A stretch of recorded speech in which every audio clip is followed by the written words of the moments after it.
Ya, assalamualaikum warahmatullahi wabarakatuh. Kali ini kita ngobrol nih sama Bang Rahman dari Skriplau. Kita mau ngobrol-ngobrol terkait hukum lah ya, berkaitan hukum yang sering terjadi di terutama di bidang olahraga ya. Mungkin kita langsung aja mulai dari perkenalan dulu Abang Rahman. Dan kemudian langsung kita ngomong terkait kejadian-kejadian apa aja sih yang terjadi di terutama bagian yang berkaitan dengan hukum di olahraga. Baik, mohon izin. Assalamualaikum warahmatullahi wabarakatuh. Perkenalkan, nama saya Rahman atau nama panjangnya Abdurrahman dari Skriplau dan juga praktisi hukum. Yang dimaksud hukum olahraga mungkin lebih mengkerucut ke bela diri ya, karena latar belakang saya kan bela diri ya. Nah, tentu kebetulan insya Allah akan saya garap juga ya mengenai hal bela diri dalam penelitian saya. Tapi selain itu yang ditanyakan adalah apa sih yang sering terjadi hal-hal yang berkaitan dengan bela diri ini di Indonesia. Nah, memang banyak juga kejadian-kejadian yang meresahkan masyarakat dengan berkedok bela diri, membawa salah satu perguruan yang pastinya itu salah satunya adalah mencemarkan nama baik juga, mencemarkan perguruan dan juga membuat keresahan masyarakat. Nah, salah satunya yang terjadi di Jawa Timur ya, Jawa Timur di Surabaya. Ada oknum perguruan, mereka melakukan konvoy dan ternyata setelah dirazia didapatkan beberapa dari mereka kehilangan konsentrasi pada saat berkendara. Itu kan melanggar Undang-Undang Lalu Lintas dan Angkutan Jalan. Di sisi lain mereka ada yang membawa senjata tajam. Kalau di kita ada namanya kerambit ya. Kerambit itu kayak senjata kuku ya. Nah, itu tajam.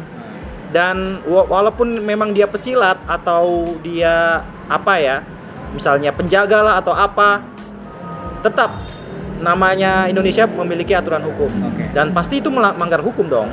Undang-Undang Darurat, Undang-Undang Nomor 12 Tahun 1951 di pasal 2. Bahwasannya kita diatur dilarang untuk membawa selain senjata api, ada juga alat penikam, penusuk, pemukul.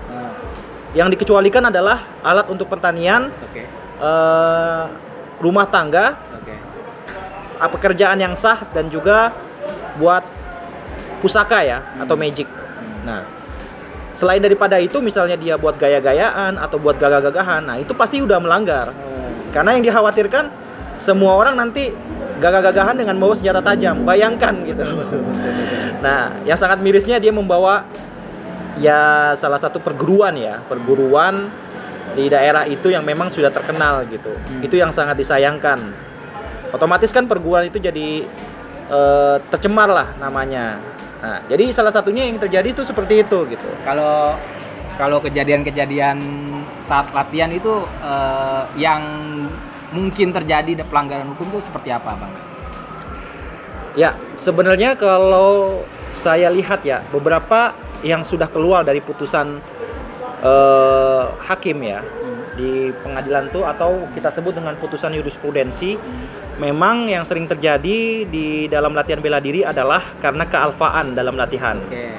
Kealfaan ini dalam arti atas kelalaian pelatih, murid tersebut diakibatkan meninggal dunia, ada yang luka-luka dan sebagainya. Nah, di sisi lain ada juga yang mereka banyak juga kasus-kasus yang tidak terekspos, tapi bisa kita lihat di media ya, di berita-berita ya, itu banyak sih. Dan yang sangat disayangkan tidak banyak orang hukum yang mengangkat persoalan itu. Gitu sih sebenarnya banyak ya.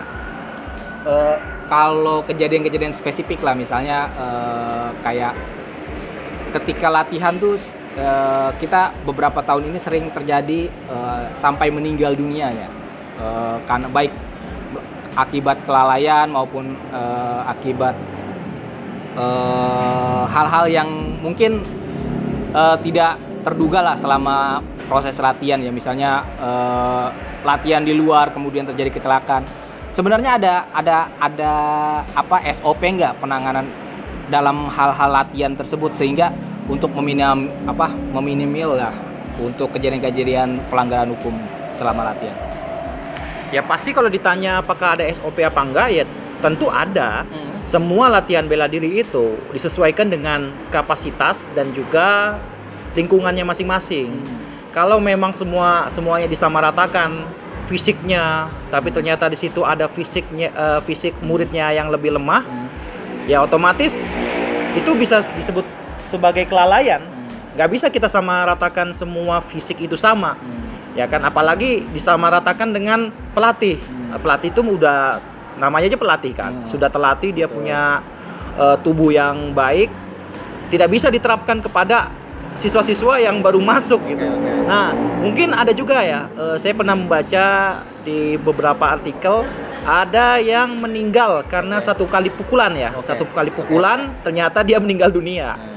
Dan memang ya harusnya kalau di kami ya, kebetulan saya juga praktisi bela diri, jadi saya paham mana area-area yang membahayakan buat dia, mana yang tidak.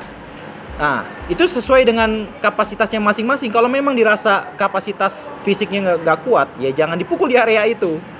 Tapi tidak ada bisa. aturan ya? Ada aturan tertulis gitu. Kalau di bela diri tidak ada, itu udah termasuk SOP, pemahaman secara ini ya, secara kebiasaan lah.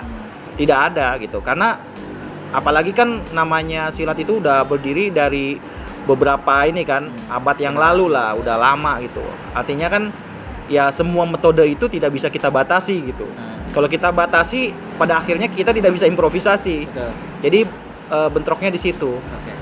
Oke, terakhir Abangda, ada nggak harapan-harapan ya terutama masih berkaitan dengan hukum dalam dunia olahraga lah poinnya, atau lebih spesifik lagi di dunia bela diri lah seperti itu. Ada nggak harapan terkait dengan ini ya, orang yang berkarir di hukum lah ya? Ya sebenarnya tidak hanya bela diri, semua cabang olahraga lah. Baik itu misalnya sekarang apa sih yang lagi hits nih, e-sport. E-sport itu kan ada juga nih yang apa akun-akun bodong kan, yang dia ternyata mencuri apa namanya itu diamond lah atau apa gitu kan. Ya itu harus ada penanganan. Artinya hal-hal yang kayak gitu tuh harus ada lah masing-masing keahlian atau masing-masing pembahasan. Jangan kita orang hukum cuma membahas seputar perkawinan, real estate, hukum lingkungan, perdata, pidana, pelindungan anak, kesehatan, cuman sebatas itu aja. Kita ada peluang untuk mengembangkan semua bidang. Nah, cabang olahraga ini masih banyak. Itu tadi kita baru bahas bela diri. Belum lagi e-sport, belum lagi misalnya golf, bola. Kasusnya sudah banyak di mana-mana. Cuman ya penanganannya lagi-lagi dibawa ke ranah umum gitu. Ya harapannya itu sih. Jadi banyak orang-orang hukum yang bisa mengangkat masing-masing cabur. Oke, terima kasih Abangda atas waktunya. Semoga kita bisa diskusi lagi lah ke depannya. Amin. Makasih juga udah diundang ini. Oke ya, cukup sekian dari saya. Assalamualaikum warahmatullahi wabarakatuh.